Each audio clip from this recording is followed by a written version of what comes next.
La cuve de récupération d'eau de pluie doit être installée au plus proche de l'habitation, tout en gardant une distance de 5 mètres d'une voie de passage. Elle doit être accessible pour les opérations d'entretien, voire de maintenance.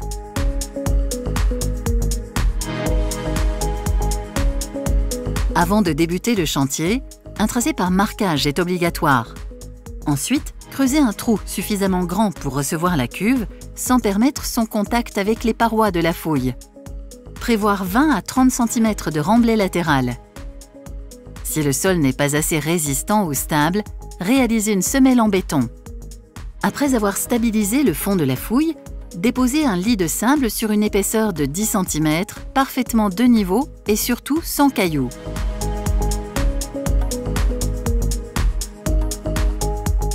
À l'aide d'une élingue et en utilisant tous les anneaux de levage, déposez la cuve au fond du trou en veillant à la centrer et en respectant le sens de la cuve pour ses raccordements. Remplir la cuve d'eau claire à hauteur de 10% de son volume pour la lester.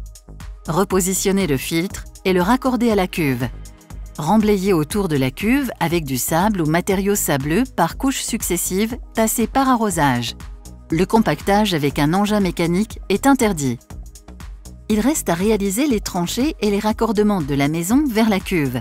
Positionnez les tuyaux, pente comprise entre 1 et 3%, lubrifiez leurs extrémités et les brancher. Si besoin, remontez le couvercle au niveau du sol en utilisant nos rehausses cylindriques vissables en polyéthylène. Terminez le remblai avec de la terre végétale, débarrassée de tout élément caillouteux ou pointu. Tout passage de véhicule ou stockage de charges lourdes sur la cuve est interdit. Après la pose, l'installateur remet au propriétaire les documents placés dans la cuve. La cuve doit être entretenue comme indiqué dans la notice de pose et d'entretien. S'équiper d'un système PACO vous permet de faire des économies et un geste pour la planète.